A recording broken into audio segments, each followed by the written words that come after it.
വനത്താൽ ചുറ്റപ്പെട്ട ഗ്രാമങ്ങളുടെ കാഴ്ചകൾ കണ്ടൊരു യാത്ര.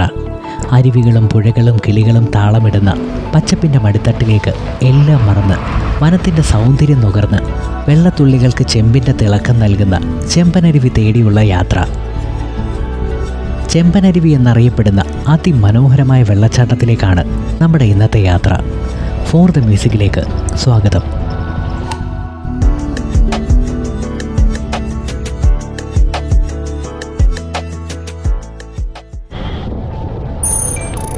പത്തനാപുരത്തു നിന്നും അതിരാവിലെ തന്നെ പുറപ്പെട്ടു. അച്ചൻകോവിൽ പോകുന്ന വഴി ഏകദേശം പകുതിയോളം പിന്നിട്ടാൽ ചെമ്പനരുവിയോടടുക്കാം. പത്തനാപുരം അലിമുക്ക് ജംഗ്ഷനെത്തി ടേൺ ചെയ്ത് അച്ചൻകോവിൽ റോഡ് കയറണം. ഞാനിപ്പോൾ പുന്നല വഴിയാണ് പോകുന്നത്. ബെറ്റർ അലിമുക്ക് വഴി പോകുന്നതാണ്.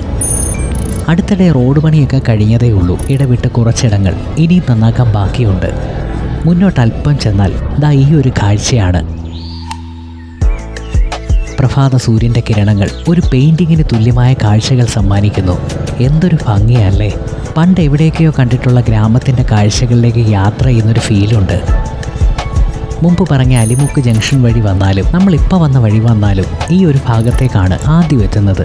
ഈ സ്ഥലം തന്നെ കാണാൻ കുറച്ച് കാഴ്ചകളുണ്ട് കേട്ടോ. നമുക്ക് എന്തായാലും ഒന്ന് നിർത്തി കണ്ടിട്ട് തന്നെ പോകാം. ഇടവിട്ട് അങ്ങോട്ടേക്ക് പത്തനാപുരത്ത് നിന്നും KSRTC സർവീസൊക്കെ കൃത്യമായി നടക്കുന്നുണ്ട്. ബസ് ഡിപ്പെൻഡ് ചെയ്തും ഇവിടെയൊക്കെ നമുക്ക് വന്നു പോകാവുന്നതേ ഉള്ളൂ. നമ്മളങ്ങനെ കറവൂർ എന്ന് പറയുന്ന ഒരു ഭാഗത്താണ് ഇപ്പം നിൽക്കുന്നത്. കറവൂർ എന്നാണ് ഈ സ്ഥലത്തിൻ്റെ പേര്. ഇവിടെ നല്ല രസമുള്ളൊരു കാഴ്ചയുണ്ട്. ഒരു അക്യുഡേറ്റ് പാലമാണ്. വനപ്രദേശത്തോട് ചേർന്നുള്ളൊരു പ്രദേശമായതുകൊണ്ട് നല്ല രസമാണ് ഇവിടുത്തെ കാഴ്ചകളൊക്കെ. അക്യുഡേറ്റ് പാലം നിൽക്കുന്നൊരു പ്രദേശം നല്ല ഭംഗിയുള്ളൊരു പ്രദേശമാണ്. 1 മന്ത് മുമ്പ് ഇവിടെ വന്നപ്പോൾ അക്യുഡേറ്റ് പാലത്തിൻ്റെ ഒരു ഭാഗത്തു നിന്ന് വെള്ളം താഴേക്ക് ഇങ്ങനെ വീഴുന്നൊരു കാഴ്ചയുണ്ടായിരുന്നു. ഇപ്പോൾ അത് കാണുന്നില്ല.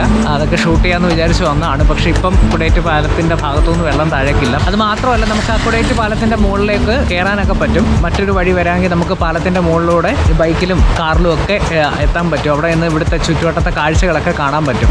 മനോഹരമായൊരു ലൊക്കേഷനാണ്. നല്ലൊരു പ്രദേശമാണ് കേട്ടോ. നേരത്തെ വന്ന ടൈമിൽ പാലത്തിൻ്റെ ഭാഗത്തു നിന്നൊരു വെള്ളത്തിൻ്റെ താഴേക്കുള്ളൊരു ഫ്ലോ ഉണ്ടായിരുന്നു. അത് കാണാൻ നല്ല ഭംഗിയായിരുന്നു. ഇന്ന് നോക്കിയപ്പോൾ അതില്ല.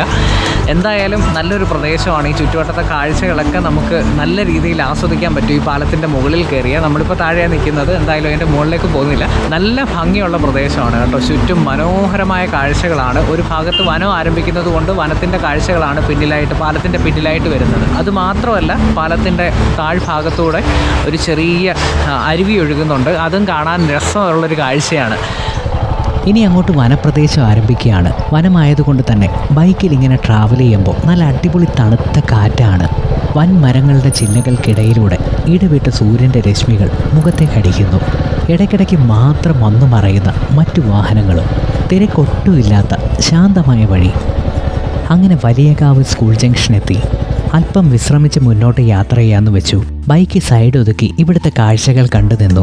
രാവിലെ കുട്ടികളെ സ്കൂളിൽ വിടാനുള്ള തിരക്കും, ഒരു ചായ കുടിച്ച് പത്രം വായിച്ച് പരസ്പരം വർത്തമാനങ്ങളൊക്കെ പറഞ്ഞ് തമാശകൾ പങ്കുവെക്കുന്നവരും ഒക്കെ ചേർന്ന് മനോഹരമായൊരു നാട്ടിൻപുറം. കുറച്ചുകൂടി മുന്നോട്ട് വന്നാൽ മറ്റൊരു അടിപൊളി സ്പോട്ടായി.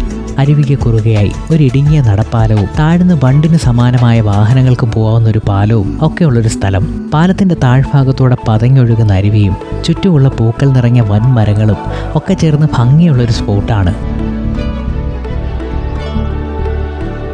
ഒന്നിറങ്ങി കാഴ്ചകൾ ആസ്വദിക്കാവുന്ന 3ാമത്തെ സ്പോട്ടാണിത്.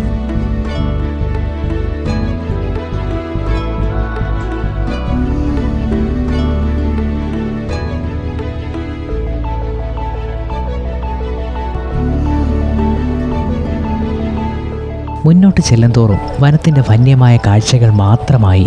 ഇടയ്ക്കിടയ്ക്ക് കാണുന്ന ചെറു ജംഗ്ഷനുകൾ ഇനി അങ്ങോട്ട് കുറവാണെന്ന് പറയാം.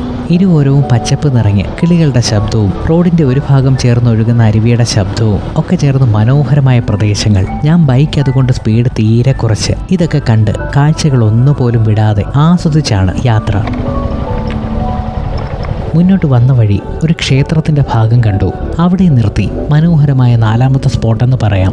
നമ്മളങ്ങനെ കോട്ടക്കയം ക്ഷേത്രത്തിൻ്റെ ഭാഗത്തേക്ക് എത്തി. റോഡ് സൈഡിൽ തന്നെ കാണുന്ന ഒരു ക്ഷേത്രമാണ്. ഇവിടുത്തെ ഒരു പ്രത്യേകത എന്താണെന്ന് വെച്ചാൽ ക്ഷേത്രത്തിൻ്റെ ഭാഗത്തൂടെ മുന്നിലൂടെ നമ്മൾ നടന്നു കഴിഞ്ഞാൽ ഈ ഒരു ഭാഗത്തൊരു ചെറിയ ബണ്ട്, അരുവിയുടെ കുറുകയായിട്ടൊരു ബണ്ട് നിർമ്മിച്ചിട്ടുണ്ട്. ആ ബണ്ടിൻ്റെ ഭാഗത്തു നിന്ന് വെള്ളം താഴേക്ക് പതിക്കുന്നത് കാണാൻ നല്ല രസമാണ്. താഴേക്ക് ഇങ്ങനെ ഒഴുകുന്നത് കാണാൻ നല്ല രസമാണ്. അത് മാത്രമല്ല, ക്ഷേത്രാന്തരീക്ഷം ആയതുകൊണ്ട് അതിൻ്റെ ഒരു പ്രത്യേകത കൂടി ഈ ഒരു സ്ഥലത്തിനുണ്ട്. നല്ല ഭംഗിയുള്ളൊരു പ്രദേശമാണ് കേട്ടോ.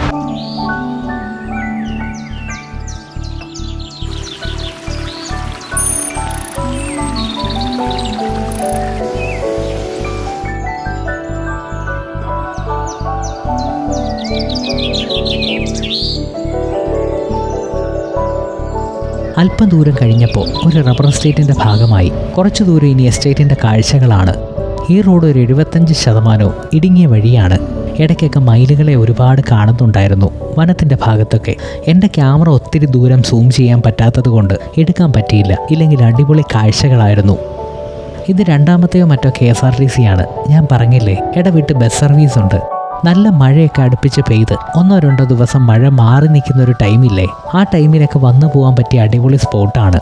അല്ലെങ്കിൽ മഴയുള്ള ടൈമാണെങ്കിലും സൂപ്പറായിരിക്കും. കോടമഞ്ഞൊക്കെ ഇറങ്ങി ഈ സ്ഥലത്തിൻ്റെയൊക്കെ കാഴ്ചകൾ വ്യത്യസ്തമായിരിക്കും, മനോഹരമായിരിക്കും.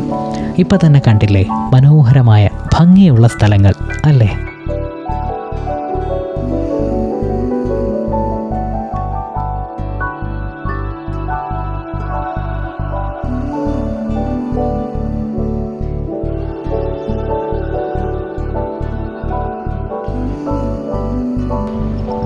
ഇനി എത്താൻ പോകുന്നത് ചെമ്പനരുവിയിലേക്കാണ്. അച്ചൻകോവിലേക്ക് ഈ വഴി യാത്ര ചെയ്താൽ ഒരിടത്താവളം പോലെയാണ് അടുത്ത ജംഗ്ഷൻ. അങ്ങനെ പറയാൻ ഒരു കാരണമുണ്ട്. ഒരു ഹോട്ടലും 2-3 ഷോപ്പുകളും ഒക്കെ ഉണ്ട് ഇവിടെ. ഫുഡ് കഴിക്കാനും ഒന്ന് റീഫ്രഷ് ആകാനും ഒക്കെ പറ്റും.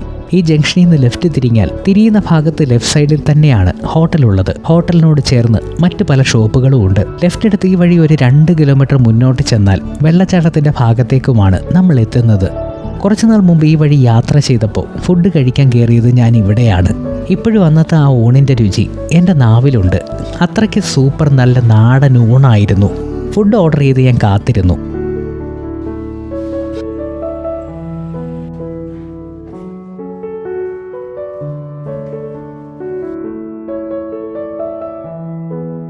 അങ്ങനെ രാവിലത്തെ ഫുഡ് കഴിച്ച് അല്പം വെള്ളം കൂടി കരുതി മുന്നോട്ടുള്ള യാത്ര തുടർന്നു.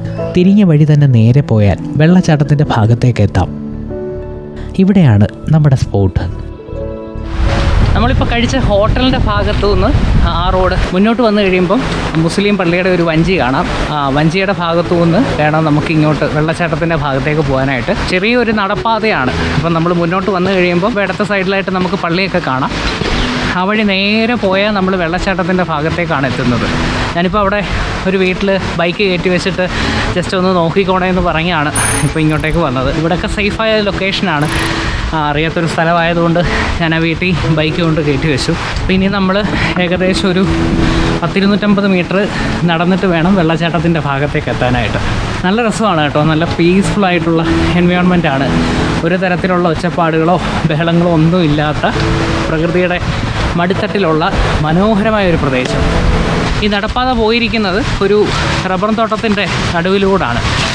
ഇവിടെ തീർത്തും ഒരൊറ്റപ്പെട്ട ഒരു ലൊക്കേഷൻ എന്ന് വേണമെങ്കിൽ പറയാം. പക്ഷേ ഈ റബ്ബർ തോട്ടങ്ങളിലൊക്കെ ടാപ്പിങ് നടക്കുന്നത് കൊണ്ട് ആൾക്കാർ അവിടെ ഇവിടെയൊക്കെ നിൽപ്പുണ്ട്. അപ്പോൾ വീട്ടിലുള്ള ആ ചേട്ടൻ പറഞ്ഞു, ധൈര്യമായിട്ട് വെക്കോ, ഇവിടെ ആൾക്കാരൊക്കെ നിൽപ്പുണ്ട്, പേടിക്കേണ്ട കാര്യമൊന്നുമില്ല. പിന്നെ അല്ലാതെ വലിയ ബുദ്ധിമുട്ടുള്ള ഏരിയ ഒന്നുമല്ല. പിന്നെ ഏക ഒരു പേടി എന്ന് പറയുന്നത് വനത്തിനോട് ചേർന്നുള്ളൊരു ഭാഗമല്ലേ. അപ്പോൾ എന്തെങ്കിലും വന്യജീവികളോ മറ്റോ ഉണ്ടെങ്കിൽ അവർക്കുള്ള ഒരു നേരത്തെ ഭക്ഷണത്തിനുള്ള എല്ലാം ഉണ്ടല്ലോ, അതിൻ്റെ ഒരു പേടി മാത്രമേ ഉള്ളൂ. ഇതുണ്ടോ ബാക്ക് സൈഡിൽ വെള്ളച്ചാട്ടത്തിൻ്റെ ഭാഗത്തു നിന്നുള്ള അരുവിയാണ്. നല്ല രസമാണ് അത് കാണാനായിട്ട്. ദൂരെ നിന്നുള്ള വെള്ളച്ചാട്ടത്തിൻ്റെ കാഴ്ചകളാണ് വനത്തിനോട് ചേർന്ന് മനോഹരമായ ഒരിടം.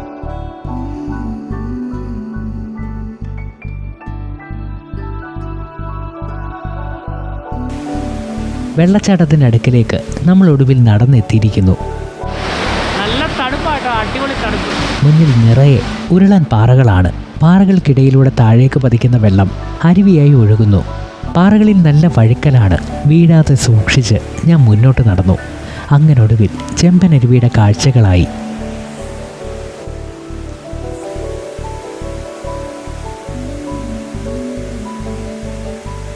അതിമനോഹരമായ വെള്ളച്ചാട്ടം. ശരിക്കും ഈ ക്യാമറ കണ്ണുകളിലൂടെ കാണുന്നതിൽ ഉയരമുണ്ട് കേട്ടോ. ഈ വെള്ളച്ചാട്ടത്തിന് വനത്തിലൂടെ ഒഴുകിയെത്തുന്ന വെള്ളമായതുകൊണ്ട് നല്ല തണുപ്പുമാണ്. മുൻഭാഗത്തെ സ്ഥലത്തിൻ്റെ ഭംഗിയും കാണേണ്ടത് തന്നെയാണ്. ചുറ്റും പച്ചപ്പ് പുതച്ച് വനത്തിൻ്റെ കാഴ്ചകൾക്ക് നടുവിൽ വെള്ളച്ചാട്ടത്തിൻ്റെ ഇരുമ്പൽ ശബ്ദം കേട്ട് ഞാൻ എത്ര നേരം നിന്നുവെന്ന് എനിക്ക് തന്നെ അറിയില്ല. അത്രയ്ക്കും ഭംഗിയുള്ള മനോഹരമായ സ്ഥലം. സൂര്യൻ്റെ രശ്മികൾ പാറകളിൽ പതിച്ച് താഴേക്കൊഴുകുന്ന വെള്ളത്തിന് ചെമ്പ് നിറം തോന്നിക്കുന്ന ഇടമായതുകൊണ്ട് കിട്ടിയ പേരാണ് ചെമ്പനരുവി എന്നൊരു കഥ ഞാൻ പണ്ട് കേട്ടിട്ടുണ്ട്. അറിയില്ല, എന്ത് തന്നെയായാലും വ്യത്യസ്തമായ ഒരു പേരുള്ള, വ്യത്യസ്തമായ കാഴ്ചകളുള്ള, അതിമനോഹരമായ ഭംഗിയുള്ളൊരു പ്രദേശം. ഈ വഴി ഒരിക്കലെങ്കിലും വന്നാൽ ഈ വെള്ളച്ചാട്ടവും ഈ പ്രദേശവും ഒരിക്കലും മിസ് ചെയ്യരുത്. അത്രയ്ക്കും വെർത്തായിട്ടുള്ള, ഉറപ്പായും വന്നു പോകേണ്ട സ്ഥലമാണ്. അപ്പം നമ്മുടെ ഇന്നത്തെ കാഴ്ചകൾ അവസാനിക്കുകയാണ്. വീഡിയോ ഇഷ്ടപ്പെട്ടെങ്കിൽ ലൈക്ക് ചെയ്യാൻ മറക്കരുത്. ഒപ്പം നമ്മുടെ ചാനൽ ആദ്യമായി കാണുകയാണെങ്കിൽ സബ്സ്ക്രൈബ് ചെയ്യാനും മറക്കരുത്. നോട്ടിഫിക്കേഷൻ ബെൽ അമർത്താനും മറക്കരുത്. മറ്റൊരു കാഴ്ചയുമായി നമുക്ക് വീണ്ടും കാണാം.